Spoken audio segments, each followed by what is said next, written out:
예배 시간이 됐습니다. 다 같이 묵상 기도 드림으로 주일 오전 예배 시작하겠습니다.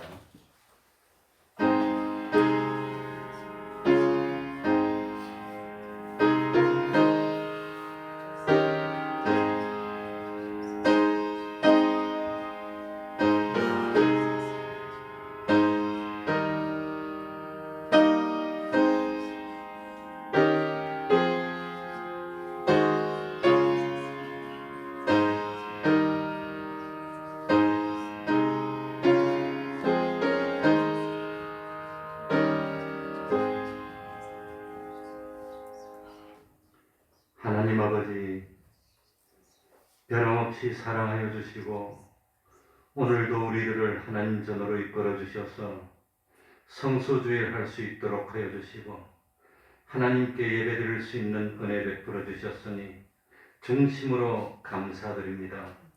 하나님 아버지, 세상에 교회도 많고 믿는 사람도 많다고 하지만 참 믿을 수 있는 그런 사람은 적고 참 믿음의 사람은 보기가 힘든 저희들입니다. 하나님 아버지, 아브라함도 하나님을 믿었고 롯도 아브라함을 따라 하나님을 믿었지만 결국은 롯은 참 곁길로 가고 말았고 아브라함은 믿음의 조상이 됐습니다.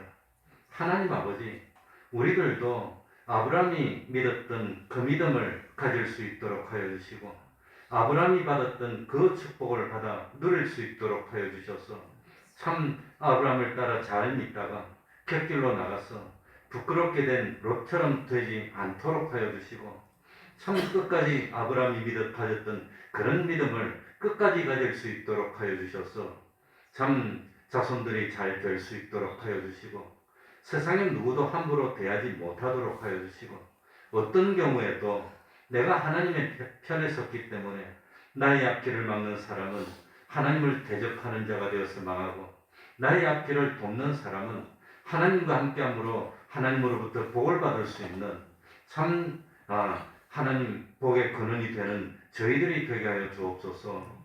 우리 태평동교회 진실로 참 사랑이 충만한 교회 되게 하여 주시고 그 사랑으로서 감사주며 참 사람의 그 모든 마음의 상처들, 육체의 상처들을 권능의 말씀으로 치유하여서 온전한 믿음의 사람으로 만들어 나가는 그런 기적이 나타나는 교회가 될 수 있도록 하여 주옵소서.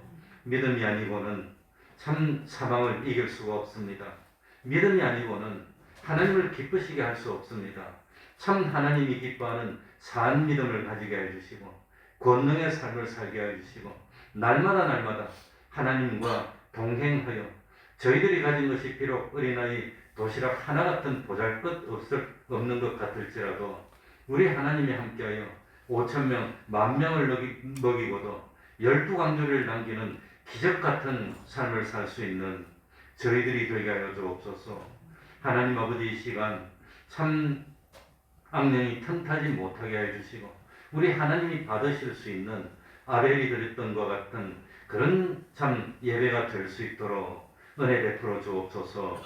주님의 이름으로 모이고 곳마다 하나님의 은총이 함께하여 주시기를 바라며 예수님 이름으로 기도하옵나이다. 아멘. 다 같이 자리에서 일어나셔서 찬송가 93장입니다. 찬송가 93장입니다.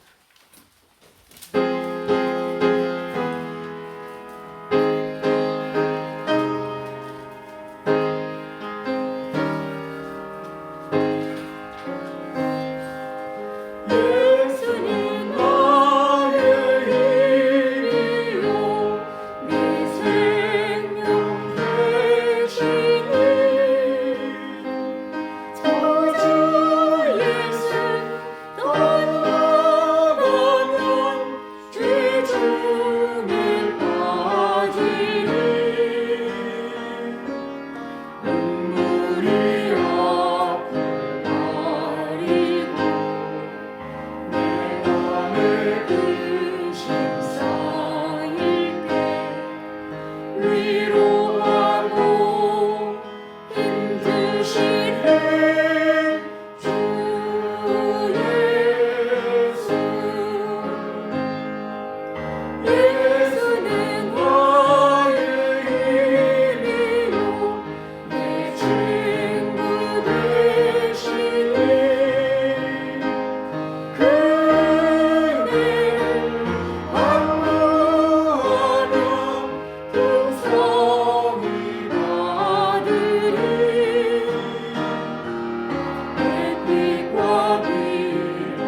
신앙 고백하겠습니다. 전능하사 천지를 만드신 하나님 아버지를 내가 믿사오며 그 외아들 우리 주 예수 그리스도를 믿사오니 이는 성령으로 잉태하사 동정녀 마리아에게 나시고 본디오 빌라도에게 고난을 받으사 십자가에 못 박혀 죽으시고 장사한 지 사흘 만에 죽은 자 가운데서 다시 살아나시며 하늘에 오르사 전능하신 하나님 우편에 앉아 계시다가 저리로서 산 자와 죽은 자를 심판하러 오시리라. 성령을 믿사오며 거룩한 공예와 성도가 서로 교통하는 것과 죄를 사하여 주시는 것과 몸이 다시 사는 것과 영원히 사는 것을 믿사옵나이다. 아멘. 자리에 앉으셔서 찬송가 142장입니다. 142장입니다.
교동문 51번을 교도하겠습니다.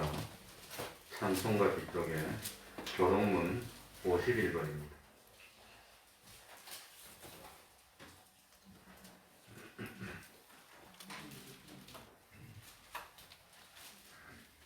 교동문 51번입니다. 교도하겠습니다.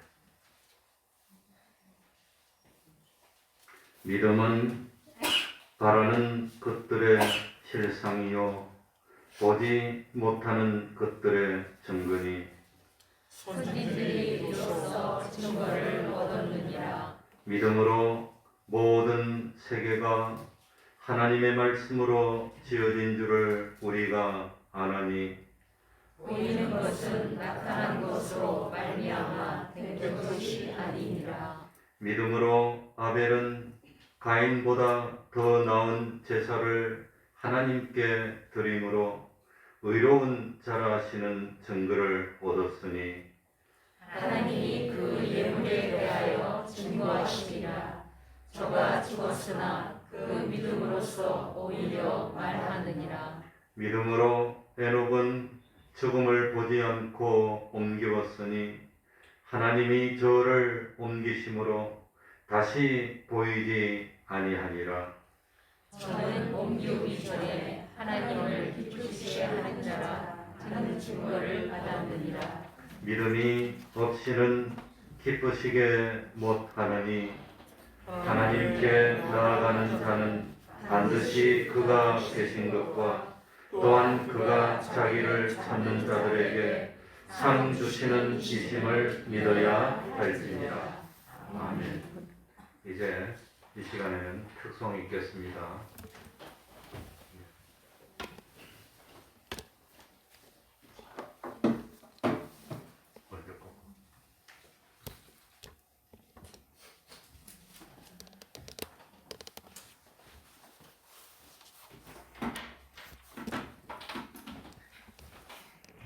고난인 줄 알면서도 우리들을 너무 사랑하셔서 그 고난을 스스로 택하신 예수님, 그러한 예수님의 사랑을 기억하고 생각하며 이 찬양을 하나님 아버지께 올리겠습니다. 아멘. 지금부터 내가 해주는 얘기 들어주겠니? 믿어주겠니? 옛날 어느 나라에 함께 살았던 왕자와 왕의 이야기 언제부턴가 그 나라에는 몹쓸 병이 돌고 있었대. 사랑과 용서보다 미움과 싸움이 커져만 가는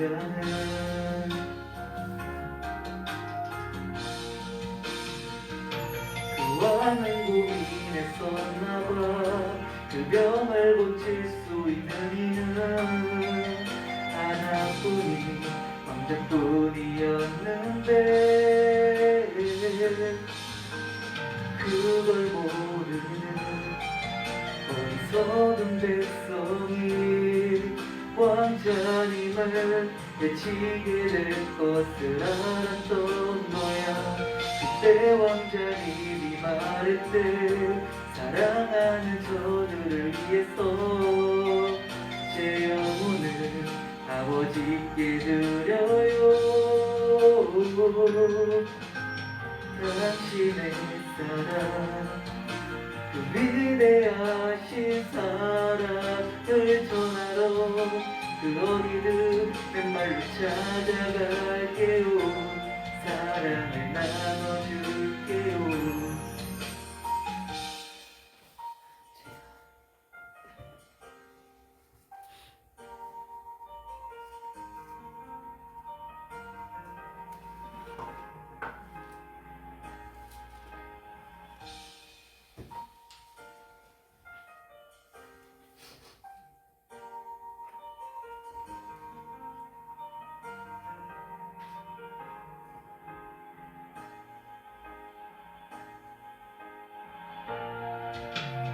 두 곳에서 모든 곳에서 내 사랑을 가르쳤대. 항상 기뻐하라고 기도하며 감사하며 살라고.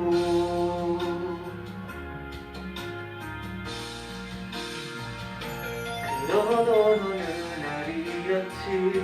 어리석은 백성들이 그만 검찰님을 해치고야만 거야. 하늘도 불고 세상도 울었지만 왕자님은 기도의 때 저들을 용서하라고 이랬어야 모두 알았지. 우리를 위해 이곳에 오신 것, 우리를 위해 눈물을 흘리셨단 것. 그분의 사랑, 그 위대하신 사랑을 배우고 다시 오실 그날을 기다렸는데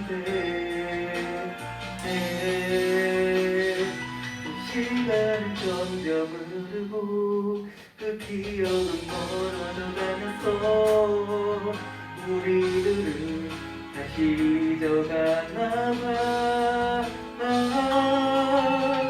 그분의 사랑, 그 위대하신 사랑을 우리는 언제까지나 항상 기억해야 해. 가슴에 새겨둬야 해.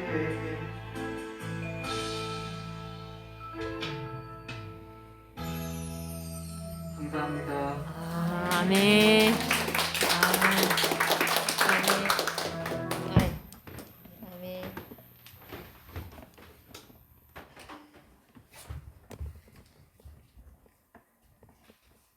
이 시간에는 김진환 집사님 예배를 위해서 기도해 주시겠습니다. 다 같이 기도드리겠습니다.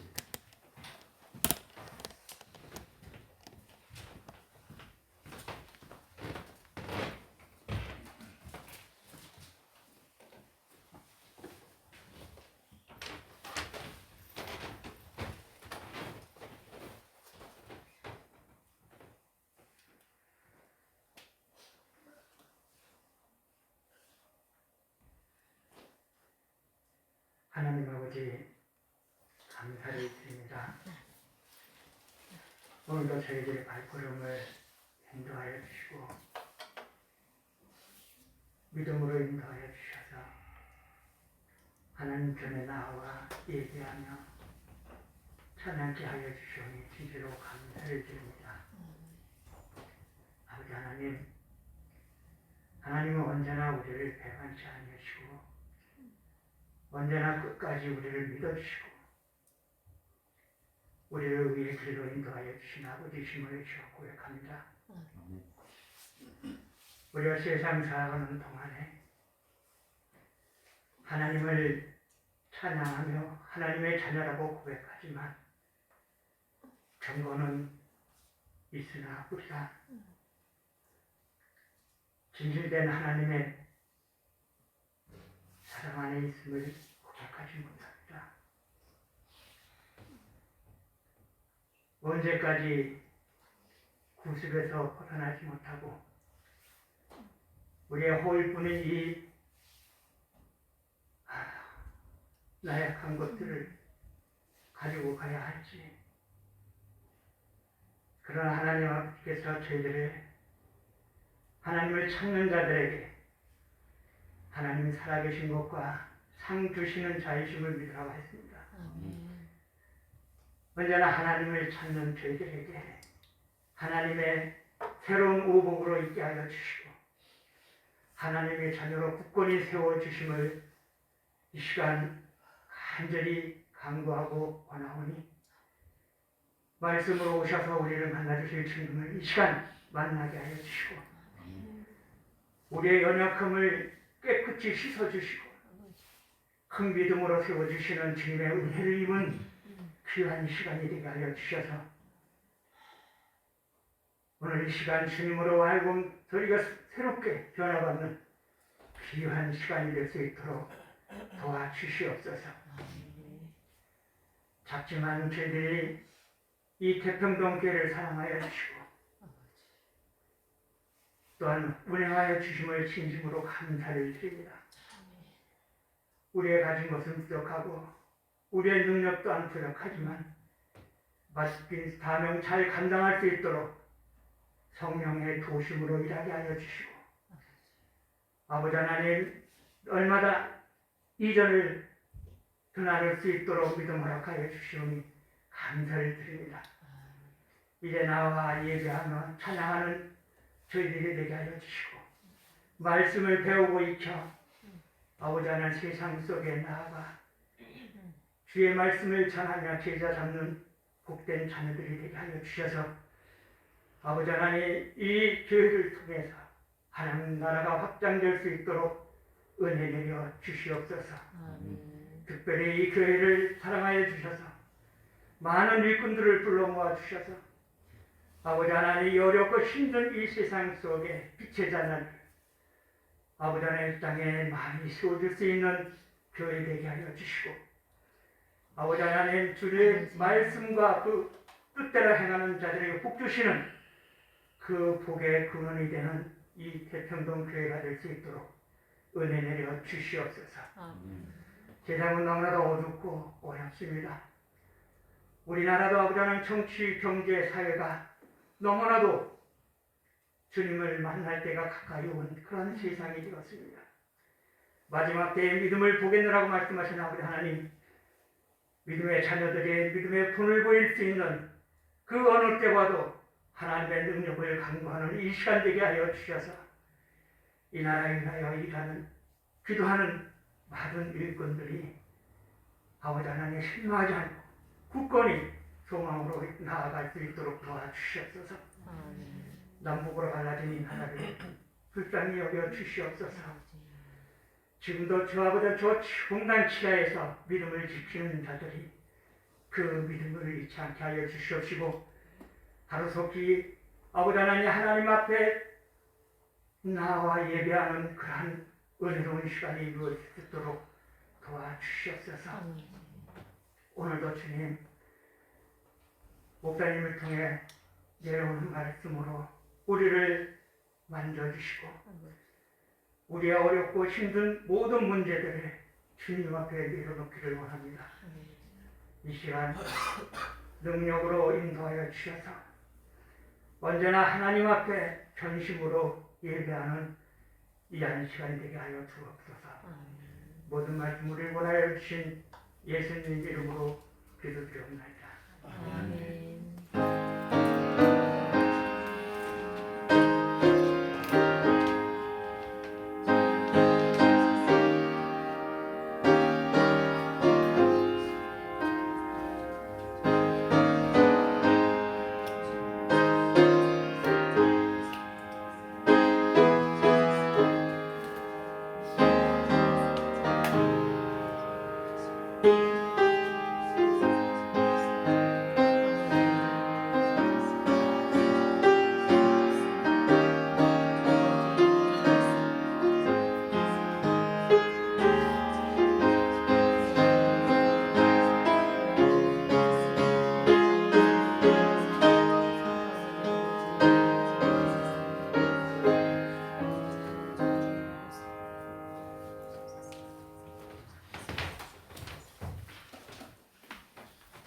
하나님의 말씀 창세기 4장 1절입니다.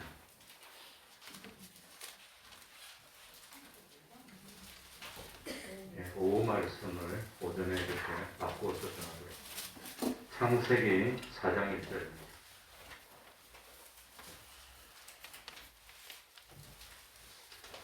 제가 읽겠습니다. 창세기 4장 1절입니다. 1절부터 7절까지를 제가 읽겠습니다. 아담이 그 아내 하와와 동침하매 하와가 잉태하여 가인을 낳고 이르되 내가 여호와로 말미암아 등남하였다 하니라. 그가 또 가인의 아우 아벨을 낳았는데 아벨은 양치는 자이었고 가인은 농사하는 자이었더라. 세월이 지난 후에 가인은 땅의 소산으로 제물을 삼아 여호와께 드렸고 아벨은 자기도 양의 첫 새끼와 그 기름으로 드렸더니 여호와께서 아벨과 그 제물은 연락하셨으나 가인과 그 제물은 연락하지 아니하신지라. 가인이 심히 분하여 안색이 변하니 여호와께서 가인에게 이르시되 뇌가 분하여 함은 어쩌미며 안색이 변함은 어쩌미뇨. 뇌가 선을 행하면 어찌 낯을 들지 못하겠느냐. 선을 행치 아니하면 죄가 문에 엎드리느니라. 죄의 소원은 뇌에게 있으나 너는 죄를 다스릴지니라. 아멘. 7절까지 읽었습니다. 똑같은 성경을 보고 읽지만 그 성경을 보고 깨닫는 것은 사람마다 다릅니다. 어떤 사람들은 성경 말씀을 읽고 그 성경 말씀을 세상의 이치와 과학의 도리와 인간의 역사에 맞추어서 해석을 하려고 합니다. 참 이렇게 해석하면은 논리적이고 합리적이고 좋겠지만 그렇게 성경을 해석하면 세상주의가 됩니다. 그건 올바르지 못한 방법입니다. 올바르지 못한 방법이라고 하는 것은 그런 식으로 성경을 해석하는 것은 하나님께 물리침을 당하게 된다는 뜻입니다. 또 어떤 부류의 사람들은 성경 말씀을 인간의 지식과 인간의 합리적인 생각에 맞추어서 해석을 합니다. 이렇게 하는 것을 참 인본주의라고 합니다. 이렇게 하는 것도 옳지 못하고 하나님에게 용납되지 못하는 방법입니다. 그러니까 성경 말씀을 읽을 때 이 성경 말씀을 성경 말씀으로 풀어서 참 깨달음을 가져야 되는 것, 이것이 올바른 방법이고 이렇게 성경을 해석하는 것을 신본주의, 하나님 중심이라 그러는 겁니다. 그러니까 성경을 읽을 때 예를 들어서 소돔 고모라의 유황불이 내려서 심판했습니다. 그렇다면은 참 어떤 사람들은 이 첫 번째 방법으로 하면 그때 마침 하필이면 그때 근처에 그 화산이 있었는데 화산이 터져서 덮었나 보다. 뭐 이렇게 하면은 이 참 세상주의적 성경입니다. 그리고 성경 말씀을 인간의 지식과 생각에 맞춰서 해석하면 하필이면 왜 그때 참 유황불로 심판을 했나? 그건 실제로 심판을 했다기보다는 지금 이 성경 가운데서 참 하나님이 우리에게 주려고 하는 그 교훈을 얻으면 된다고 하는 그런 방법도 있는데 그건 옳지 못한 겁니다. 주님이 무리를 걸어왔다니까 주님이 어떻게 무리를 걸어오실 수 있어? 그냥 이런 거는 그런 이야기를 통해서 우리에게 어떤 교훈을 주시려고 하는 거지. 그런 식으로 성경을 해석하는데 다 하나님에게 물리침을 받는 겁니다. 그냥 좀 소돔 고모라가 참 유황불로 심판받았다고 하면은 그건 심판받은 겁니다. 하나님이 심판하신 겁니다. 그렇게 받아들여야 되는 그게 하나님 중심입니다. 역사를 보면은 바로 깨닫고 바로 믿는 사람의 숫자는 적었습니다. 잘못 깨닫고 잘못 믿는 사람의 숫자가 많았습니다. 그래서 출애굽기 23장 2절에 보면 다수를 따라 악을 행하지 말며 송사에 다수를 따라 부정당한 증거를 하지 말며 이렇게 말씀하고 있습니다. 이래서 우리 교회도 무슨 일을 결의할 때 무조건 많은 숫자니까 따라간다고 그러지 않습니다. 그러면 멸망으로 가는 겁니다. 그러면 어떻게 하느냐? 다수를 따르기보다는 하나님의 말씀을 따르는 겁니다. 진리를 따르는 겁니다. 이것이 멸망에서 구원으로 가는 것이고 사망에서 생명으로 가는 신앙인 것을 깨달아야 합니다. 아벨은 다른 신앙을 가졌지만 가인에게 죽임을 당한 것처럼 올바른 것이 삐뚤어진 것에게 죽임을 당하는 순교를 통해서 하나님의 신앙이 바로 서게 되는 겁니다. 그래서 이 천주교에서 우리 개신교가 나올 때도 얼마나 많은 사람이 목숨을 잃었는지 모릅니다. 심지어 이 참 히브리어 헬라로 된 성경을 영어로 번역했다고 화형시키고 죽이고 했습니다. 그게 죄입니까 그게? 그 천주교는 그 성경을 읽지 못하게 했습니다. 보통 사람들이. 그래가지고 신부들만 읽고 그래가지고 누구든지 성경을 읽을 수 있도록 영어로 번역했더니 이 거룩하지 못한 영어로 어떻게 하나님의 말씀을 번역하냐. 잡아가지고 손을 끊어버리고 불에 태워버리고 죽이고 그래가지고 이 개신교가 나올 때 수많은 사람이 순교의 피를 흘립니다. 그 수많은 순교의 희생을 통해서 오늘날 우리 이 교회가 서게 됐다고 하는 겁니다. 그러니까 그런 역사를 망각하고 무조건 하나만 되면 서로 싸울 필요가 뭐가 있어? 하나만 되면 돼 그러는데 이 바벨탑을 쌓을 때는 하나님을 빼놓고 사람끼리 하나 됐는데 그것 때문에 멸망을 받고 흩어지고 그랬다고 하는 겁니다. 그래 참 과거에 우리 대한민국에도 성경을 번역하면서 어떤 일이 있었냐. 서로 신학적인 입장이 다른 단체들이 많습니다. 우리 장로교하고 침례교하고도 신학적인 입장이 대동소이하지만 약간 다릅니다. 그리고 아무튼 이런저런 참 그 천주교나 우리 개신교도 신학적인 입장이 좀 다릅니다. 그러니까 성경을 번역하면서 이번에는 천주교하고 개신교하고 합동으로 해가지고 다른이 다 모아가지고 그래가지고 성경을 만들어서 두루두루 다 읽을 수 있도록 합시다. 이렇게 해가지고 성경을 번역하게 됐습니다. 근데 성경을 번역을 다 했는데 문제 성구가 있어요. 신학적인 입장에 따라서 같은 단어를 달리 번역하는 겁니다. 예를 들어가지고 베프타이조 하는 것은 세례를 준다는 뜻인데 침례교에서는 번역할 때 침례를 준다고 번역하고 장로교에서는 세례를 준다고 번역합니다. 어떻게 번역할 겁니까? 그러니까 이런 참 문제가 되는 성구들은 제일 뒤로 밀어놨다가 한 번은 천주교에 유리하게, 그 다음에 개신교에 유리하게, 그 다음에 장로교에 유리하게, 그 다음에 침례교에 유리하게 돌아가면서 한 번씩 번역하는 겁니다. 그래가지고 성경을 내가지고 다 읽으려고 했는데 짬뽕 성경이 돼서 다 못 받아들이고 폐기 처분한 그런 적이 있습니다. 그러니까 세상 이치에 맞게 성경을 번역하면은 세상하고 마찰될 것도 없고 세상하고 서로 양보도 하고 타협도 하고 잘 되고 좋지만 인간의 비위에 맞게 해석을 하면 인간들이 받아들이기에는 쉽고 신앙생활 하기도 편리하겠지만 하나님의 비위에 맞지 않는 겁니다. 하나님이 받아들일 수가 없다고 하는 겁니다. 다시 말하면 하나님이 받아들이는 제사가 안 된다고 하는 겁니다. 그게 문제입니다. 그래서 참 하나님이 기뻐하시는 해석은 우리 인간에게 좀 힘이 들 수 있습니다. 인간의 희생이 좀 따라야 할 수도 있지만 그렇게 해야 구원이 되고 하늘나라에 상급이 되고 실력이 되는 겁니다. 그래서 오늘 보면은 아벨이 나오고 가인이 나옵니다.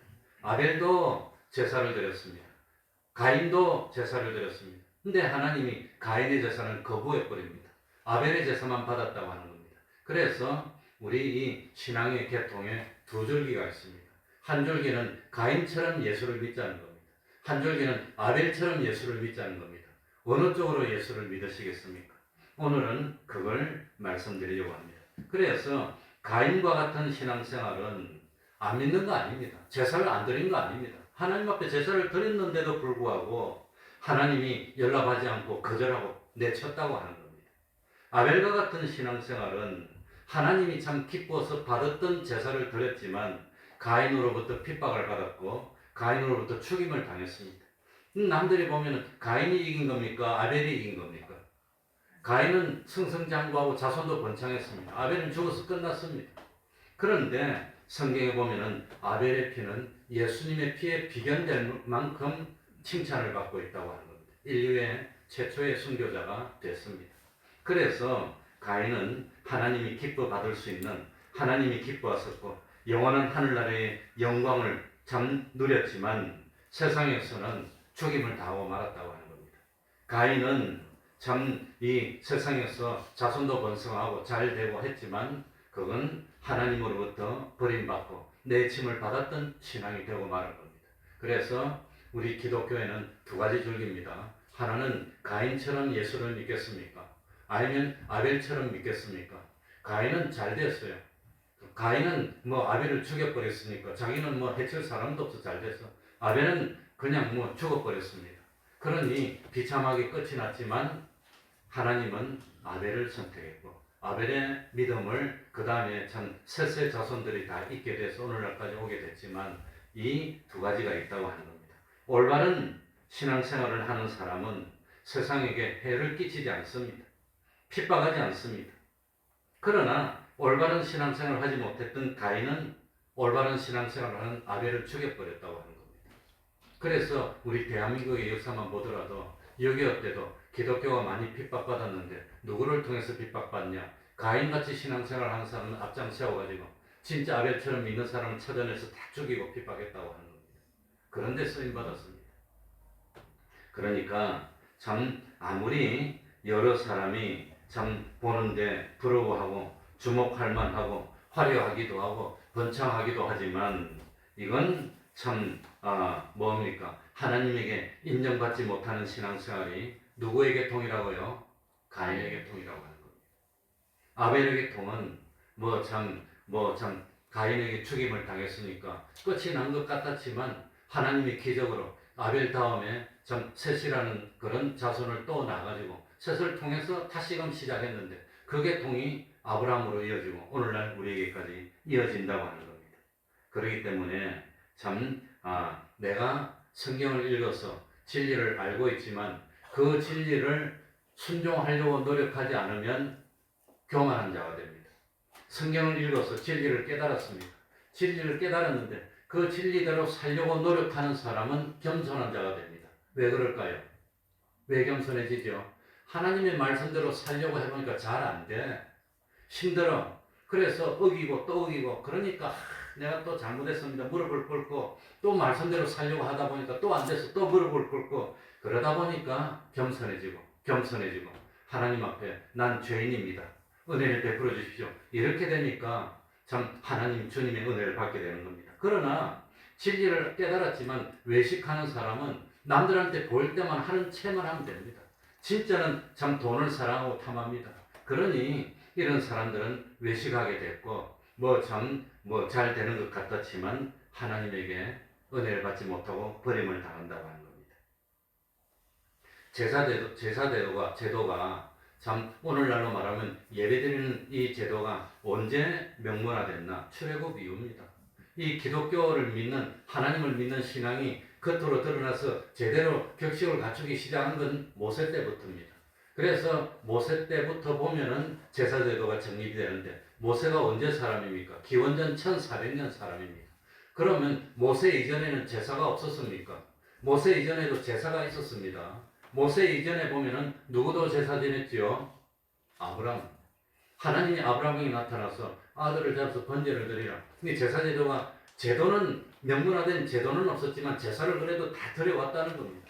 그러니까 아브라함도 제사를 지냈고 아브라함 아들 이삭은 제사를 지냈습니까? 안 지냈습니까? 이삭도 제사 지냈어요. 야곱도 제사 지냈어요. 그러니까 모세는 기원전 1400년 사람인데 아브라함은 모세보다 700년 전인 기원전 2100년의 사람입니다. 그러니까 그때도 제사 제도가 있었고 짐승을 잡아서 제사 지냈지 아브라함이 뭡니까? 곡물 가져서 제사 지낸 적이 없어요. 전부 다 짐승을 잡았지. 그러니까 아마도 제사 제도가 모세 때 정립이 됐지만 아브라함 때부터 제사를 지냈다고 하는 겁니다. 아니, 아브라함이 아니라 아담 때부터 제사를 지내는 겁니다. 그래서 아담이 죄를 짓고 난 뒤에 아담에게 하나님이 짐승을 잡아서 가죽옷을 입힙니다. 가죽옷을 입으려면 짐승 잡아야 돼. 짐승 잡으려면 짐승을 잡아서 피를 흘려야 되고 그러니까 네가 죄를 지었지 내가 가죽옷을 입혀줄 텐데 이 짐승, 죄 없는 짐승이 왜 죽어야 되느냐? 네 참 피를 흘려서 죄의 대가는 피를 흘리는 사망인데 너 대신 짐승을 잡았다. 이래가지고 하나님이 아마도 아담 하와에게 이 속죄의 원리를 다 설명해주고 그러지 않았을까 추측을 합니다. 왜 그렇게 추측을 하느냐? 그 아담 이후에 보면은 이 모세 이전에도 제사 지낼 때 다 뭘 잡아서 제사 지냈어요? 짐승 잡아서 제사 지냈지 곡식 가지고 제사 지낸 적이 없어요. 조상들이 다. 그러니까 아마도 다 알고 있었을 텐데 아담 이전이지만 아벨도 제사 지내고 가인도 제사 지냈지만 가인은 농사일을 하니까 곡식 가져서 제사 지냈고 아벨은 목축을 하니까 양의 새끼를 가서 제사 지냈고 그렇게 생각할 수가 있지만 이 가인이 들은 제사는 내가 참 농사 짓는 사람이지 내가 짐승 기르는 사람인가 농사 짓는데 농산물 갖고 제사 지내 편리하게 가인은 편리한 대로 타협해서 제사를 지냈어. 가인의 신앙은 무슨 주의입니까? 타협주의입니다. 타협주의. 거의 인본적인 신앙, 타협주의라는 겁니다. 가인은. 왜? 근데 예수님 당시에 농사 짓는 사람이 농산물로 제사를 지냅니까? 양으로 제사 지냅니까? 양으로 제사 지냈어. 장사하는 사람은 그러면 돈으로 제사 지냈어요. 양 사가지고 제사 지냈어요. 다 어린 양이나 소를 잡아서 제사 지냈지 마음대로 지낸 적이 없습니다. 그러니까 가인의 제사는 인간의 편리한 대로 형편에 따라 사정에 따라 제사 지냈다. 그걸 오늘날로 말하면 가인의 신앙은 뭡니까? 형편에 따라서 인간의 사정에 따라서 현실하고 타협하면서 양보하면서 신앙생활 하겠다는 겁니다. 그게 가인의 계통이라고 하는 겁니다. 아벨의 계통은 뭡니까? 그게 아니야. 하나님이 제도를 만들어 주셨어. 하나님의 말씀대로 해야 되는 거야. 어떻게 참 형편에 따라서 하나님의 말씀을 애누리하고 이렇게 하고 저렇게 할 수 있어? 안 돼. 그래가지고 아벨은 하나님의 말씀에 따라서 첫 새끼 양을 잡고 피를 흘리고 각을 뜨고 그 다음에 그걸 하나님께 번제로 바치는 제사를 지냈고 하나님이 기뻐했다는 겁니다. 그러니 아벨의 제사는 뭐가 있는 겁니까? 보혈이 있는 거예요. 보혈. 주님의 보혈이 있다는 것은 주님의 대속이 있는 겁니다. 그래야 죄를 용서받는 겁니다. 가인의 제사는 뭐가 없습니까? 피 흘림이 없어. 그래서 신약에도 보면 피 흘림이 없은즉 죄에 뭐도 없다? 죄 사함도 없다고 하는 겁니다. 죄 사함도 없어. 그러니까 이거는 가인은 농사 지었으니까 농산물로 제사 지냈지. 아벨은 소를 길렀으니까 양을 길렀으니까 첫 새끼로 제사 지냈지. 그게 아니라 가인은 편리한 대로. 그러면 예수님 당시에 편리한 대로 사람들이 농사 안 짓는 사람들, 장사하는 사람들이 다 그랬습니까? 그게 아니라고 하는 겁니다. 아담 때부터 하나님이 제사 제도를 만들어서 피 흘림이 있어야 되고, 그래서 우리는 죄인이고 우리도 죄를 용서받기 위해서는 피 흘림이 있어야 되는데 짐승이 죽는다고 용서받을 수 있느냐? 안 돼. 죄 없는 사람, 예수님이 오셔야 돼. 그래서 예수님은 6월절 뭐죠? 세월자로 어린 양이라. 세례요한도 예수님 보고 세상 죄를 지고 하는 어린 양이라. 그러니까 그 하나님이 만들어주신 그 제도대로 제사를 지내야 되고 그 제도대로 신앙생활을 해야 하나님이 맞는 것이지, 그대로 안 하고 타협하고 양보하고 현실하고 맞추고 이러면 하나님이 안 받으신다고 하는 겁니다. 그걸 가르쳐 준다고 하는 겁니다. 그러니까 가인의 신앙생활은 하나님 안 믿는 건 아니에요. 하나님 믿고 예배도 드리지만 보혈이 없어. 피 흘림이 없어. 다르게 말하면 예수님의 대속하고 상관없는 신앙생활이기 때문에 죄를 용서 못 받아. 그러면 어디 가는 겁니까? 지옥 가는 거지. 죄를 용서 못 받으니까. 왜 우리가 하늘나라 가지요? 예수 믿는 사람이 죄도 짓고 예수 믿는 사람이 실수도 하고 잘못하지만 왜 예수 믿는 사람 하늘나라 가지요? 예수 믿는 사람에게는 특별한 세 가지 은혜가 있습니다. 세 가지 은혜 중에 첫 번째가 뭐였지요? 사죄의 은혜. 죄를 용서받아서 하늘나라 가는 것이지 죄를 범하지 않아서 하늘나라 가는 게 아니라는 겁니다. 그런데 가인의 제사에는 피 흘림이 없는 겁니다. 예수님의 대속이 없는 겁니다. 그러나 아벨의 제사에는 뭐가 있단 말입니까? 피 흘림이 있어 보혈의 은혜가 있다는 겁니다. 주님의 대속의 은혜가 있어서 아벨은 사죄의 은혜가 있고 의롭다함을 잇는 칭의의 은혜가 있고 화친의 은혜가 있고, 그러니까 천주교에서 개신교가 종교교육에서 나올 때 이 루트가 뭘 발견했냐? 이신덕이 믿음으로써 뭘 얻는다는 거지요? 의롭다함을 얻는 거. 의롭다함을 얻었다는 것은 벌써 뭘 용서받은 겁니까? 죄인이면 의인이 못 되는 거지. 죄 용서받는 거. 그걸 깨닫고 종교교육을 일으켰다고 하는 겁니다. 그래서 천주교의 문제점이 뭐냐? 천주교도 예수님을 믿기는 믿지만 천주교는 고행을 통해서, 자기가 고행을 통해서, 그래도 루트가 고행을 통해서 10월 31일이 종교개혁 기념일입니다. 경상. 그래가지고 뭡니까? 성당에 가가지고 다른 사람보다도 자기가 죄를 용서받고 싶어서 고행을 통해서 무릎으로 계단을 올라가고 내려가고 하루 종일 하니까 무릎이 따라서 피가 나고 그래도 올라가고, 그러면 피가 나고 고행을 통해서 용서받, 자기 고행을 아무래도 그걸로 용서를 못 받아. 그래서 루트가 깨달은 게, 내가 고행을 한다고 내가 죄인인데 내가 고행을 해봐야 죄값은 사망인데 그것도 죄값도 못 치러. 그래서 성경을 보니까 믿음으로 용서받는다. 이신칭의, 이신덕이. 그걸 깨닫고 이건 아니야. 그래서 판을 뒤엎을 때 루트도 죽을 뻔했습니다. 종교개 재판에서 죽을 뻔했는데, 그런데 루트가 도망 안 가고 재판을 받아서 사형선고를 받고 잡혀갑니다. 가면 이제 사형당하든지 죽을 겁니다. 근데 루트의 친구들이 군대를 이끌고 와가지고 탈취해서 살려주고 그래서 개혁을 성공하게 되는 겁니다. 그러니까 이 참 신앙생활에는 두 가지 계통이 있습니다. 한 가지 계통은 가인의 계통입니다. 이거는 현실에 맞추어서 타협하면서 편리하게 이렇게 예수를 믿자. 뭐 꼭 그대로 할 필요가 뭐가 있어? 이게 가인의 계통입니다. 그 다음에 아벨의 계통은 하나님의 말씀대로 해야지. 인간의 형편 사정에 따라서 이랬다 저랬다 하면 되냐? 안 된다고 하는 겁니다. 바로 말씀대로 믿어야지 된다는 게 아벨의 계통입니다. 그런데 아벨의 계통대로 예수 믿는 사람이 나오니까 가인의 이 방식대로 예수 믿는 사람이 자기의 거짓된 게 드러나니까 아벨을 죽였어. 예수님이 무슨 계통입니까? 아벨의 계통입니다. 예수님이 오시니까 가인처럼 예수를 믿던 서기관과 바리새인들이 자기의 거짓이 자꾸 드러나. 그러니까 이 서기관과 바리새인들이 예수님을 어떻게 합니까? 죽였어.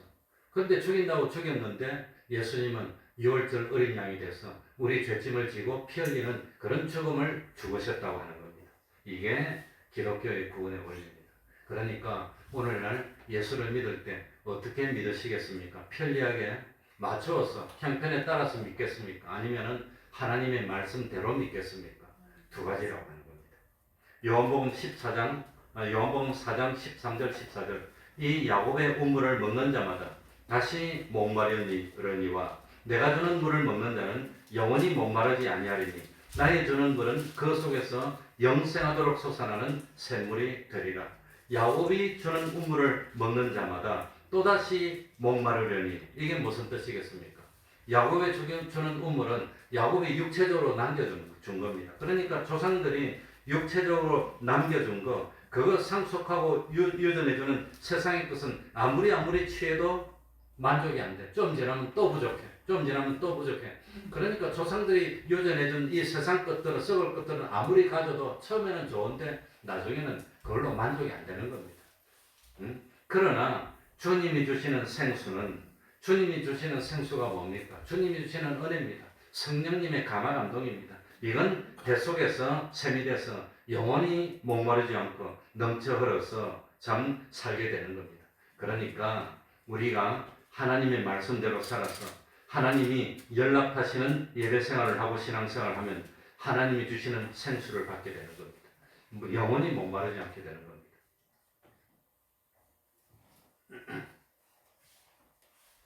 가인의 문제점이 뭐냐? 가인이 제사를 드리는데 하나님이 안 받았습니다. 동생 아벨은 제사를 드리는데 하나님이 연락해서 쫙 올라왔습니다. 그걸 봤다면 가인은 어떻게 해야 되겠습니까? 어떻게 해야 되지요? 내 제사를 하나님이 왜 안 받았을까? 뭐가 잘못됐을까? 아벨을 찾아서 너 어떻게 했니? 이래가지고 왜 안 받았는지 보고 자기 잘못을 고치고 이렇게 했으면 가인이 망하지 않았을 겁니다. 그런데 가인은 참 뭡니까? 자기 제사를 안 받았어. 그러니 참 하나님이 안 받았으면 하나님이 잘못한 겁니까? 자기가 잘못 드린 겁니까? 자기가 심판주입니까? 가인 지가 심판주입니까? 그런데 5절에 보시기 바랍니다. 뭐라고 되어 있죠?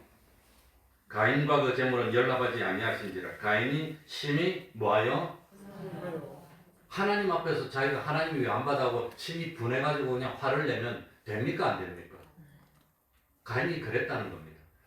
그러니까 가인이 정상적이었다면 내가 잘못했구나. 생각이 틀렸어. 그래 잘못했어. 하나님 다시 하겠습니다. 용서해 주십시오. 그러고 회개하고 다시 짐승을 좋은 걸 구해와가지고 제사를 드렸으면 됐을 텐데 그러지 않고 화를 내고 얼마나 화가 나는지 화가 많이 나면 얼굴이 어떻게 되지요? 안색이 변해. 막 올라왔어. 그러니까 회개할 생각은 안 하고 야 너 어떻게 했니? 그게 아니라 가서 죽여버려. 하나님이 이걸 좋아하고 사랑하네. 아니 죽여버려. 그게 악이라는 겁니다. 그게 악입니다. 저거 야 저기 내보다 올바르네. 죽여버려. 없애버려. 누가 그랬습니까? 예수님 당시에 바리새인 지도자들이 그러지 않았습니까? 사람들이 예수님이 자꾸 하는 말씀은 권위가 있어. 예수님이 하나님이 함께 하는 능력이 나타나 표적이 나타나 죽은 사람이 살아나고 소경이 눈을 뜨고 중풍병자가 고침받고 자꾸 살아나고 함께해. 그러니까 엘리야가 살아났나? 과거에 그 기적을 행하던 하나님의 선지자가 살아났나? 사람들이 이러고 따르니까 안 되겠네. 죽여버려. 회개를 안 했어. 그게 문제라고 하는 겁니다. 그래서 참 분하여 함은 어쩌면요. 참 7절 우리 다 같이 읽고 마치겠습니다. 7절입니다. 뇌가 선을 행하면 다 같이 읽겠습니다. 시작. 뇌가 선을 행하면 어찌 낯을 들지 못하겠느냐. 선을 행치 아니하면 죄가 문에 엎드리느냐. 죄의 소원은 뇌게 있으나 너는 죄를 다스릴지니라. 하나님은 가인에게 끝까지 두 글자로 뭘 줬지요? 기회를 줬어요. 너 선을 행해야지. 너 악하면 되겠니? 회개해라. 회개했는데 죄를 다스리라.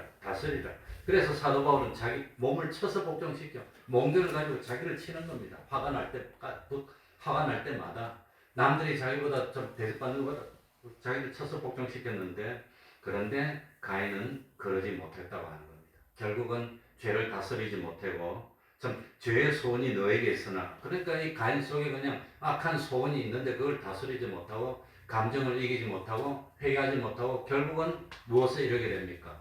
살인에 이르게 됐다고 하는 겁니다. 요즘 말로 미워하게 돼서 끝까지 미워해 사랑으로 돌이키지를 못해서 그랬다고 하는 겁니다. 그러니까 참 예수는 재밌으려고 믿은 게 아닙니다. 예수는 뭐 흥미있고 그냥 좀 즐겁고 좋고 뭐 그런 게 아니라 죄를 용서받고 의롭다함을 받고 하나님의 아들이 되고 하늘나라 백성이 돼서 구원을 얻어 영생의 소망을 실현하기 위해서 믿는 겁니다. 그러니 좀 힘들더라도, 좀 재미가 없더라도, 좀 어렵더라도 아벨의 신앙을 이어야 될까요? 가인의 신앙을 이어야 될까요? 다 같이 한번 합시다. 가인입니까? 아벨입니까? 아벨의 신앙을 잇는 우리가 돼서 우리 태평동교회 성도들은 한 사람도 마귀의 유혹에 넘어가지 않고 손에 손을 잡고 함께 어디까지 가야 됩니까? 하늘나라까지 다 함께 가서 영원히 함께 영광을 누리는 우리가 되게 해달라고 공성으로 기도드리겠습니다.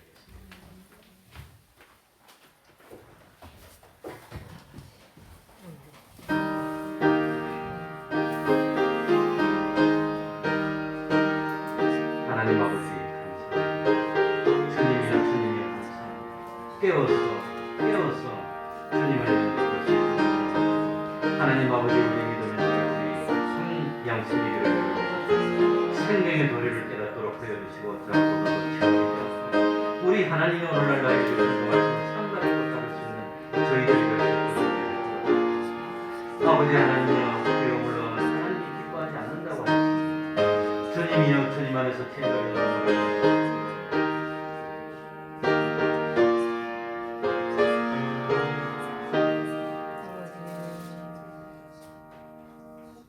찬송 올리겠습니다.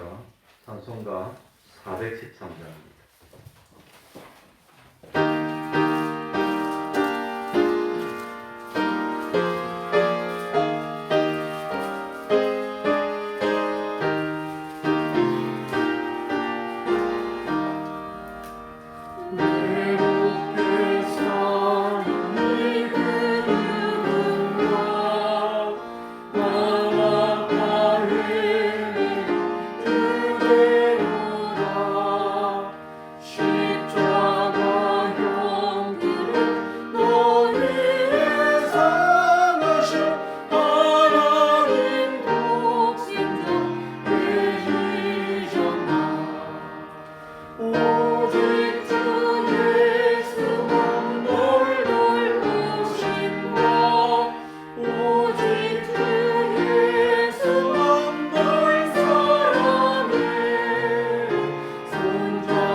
71장 1절 찬송하면서 하나님께 감동드리겠습니다.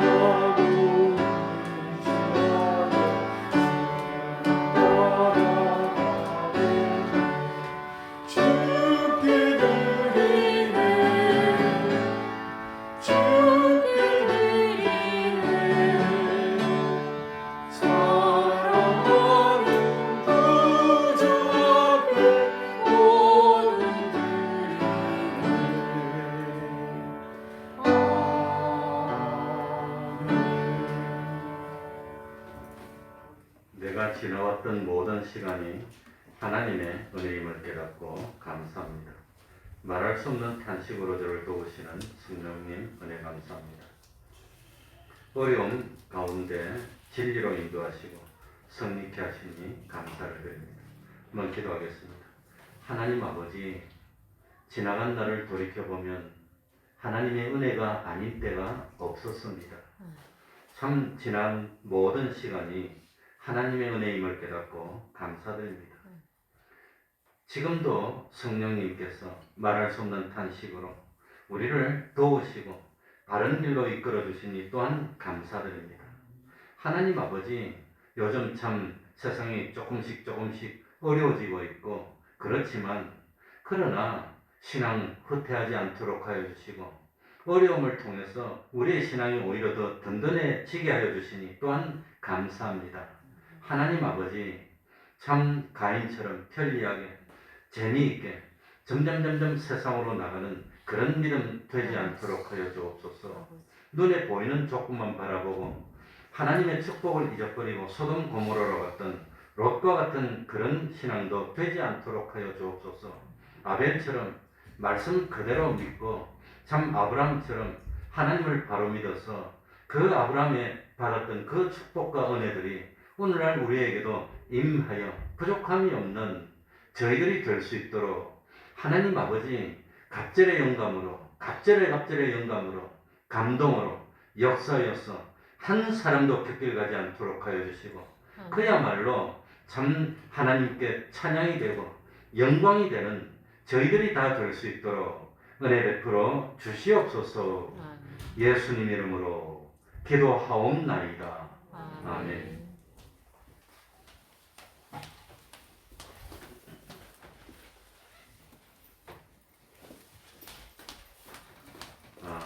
예, 우리 교회에 기쁜 일이 생겼어. 우리 자환이도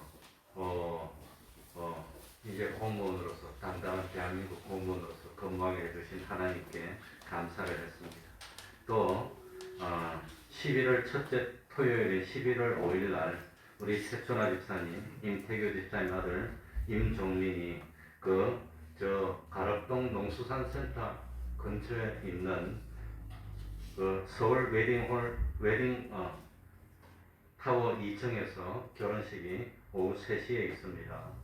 그러니까 우리 교회 모처럼 결혼식이 있는데 대한민국의 결혼들을 다 안 해서 난립니다. 지금 결혼해서 말도 말고 아들, 딸 7명만 낳아서 잘 삽시다. 그래놨더라고요. 아무튼 참 그렇게 해서 믿음의 가정을 이뤘으면 좋겠습니다. 많이 축하해 주시기 바랍니다.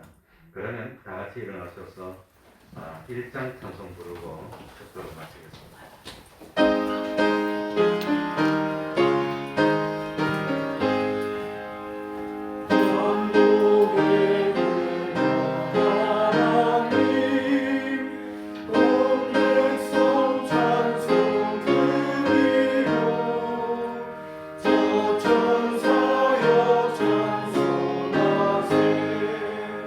찬송 성령 성자 성령